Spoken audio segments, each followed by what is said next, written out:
මහානගරය අධ්‍යාත්මික පරිධියකින් යුක්ත වන ප්‍රශ්නයක ආකාරය මත කියන්න කැපෙන කඩු. බොරුවේ වන්නේ ද්‍රියේ වන්නේ ආස්තිකයේ පයිවනේ මේවා සැබෑ සමපාදිච්ච කරනවා.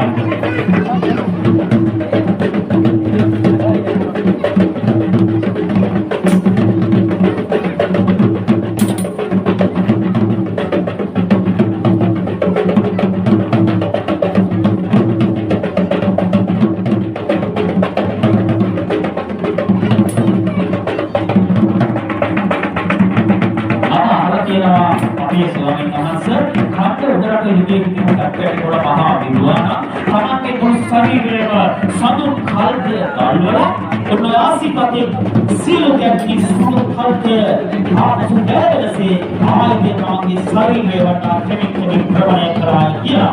මේ සතන් ශිල්පයට අනුව කටුවකින් කිසිම වෙලාවක කෙටීමක් නොවේ සිද්ධ වෙන්නේ. හැම වෙලාවෙම කැපීමක් සහ කරකීමක් ඒ මුක්තාකාරයි. ඒ නිසා තවත් ටිකක් මම අසත් වෙනවා කඩුවතේ අක්කිස්සේ මොහොතේ හුදු විදක් එක්කාසු කරලා ගලවඩ මහා සේනීතුමාලා ඒ හුදු අනිත් ප්‍රතිවාදියාගේ ශරීරයේ කියන ඕනෑම දැනකට වීසිරෙන්නට හරකෙනවා කියලා. ඒ ආකාරයට දර්ශකාවයන් ඉතිහාසයේ පුරා යටි තිබෙනවා.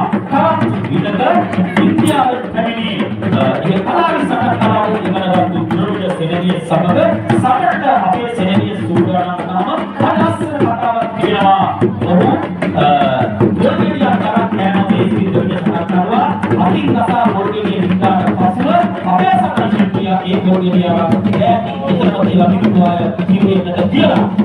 ඔලෝ කිව්ව බැරි කැටේ පවා මිනිකා බැරි පිටවා වතුරක් මහා සෙනෙවිය සිටියායි කියලා තමයි ලස්සන කල්පනෝරේ සහ ඉතිහාසගතව තිබෙන්නේ. ඒ නිසා එවැනි භූමියක පිහිටිච්ච වර්තමාන උපකරුවන් සටහන්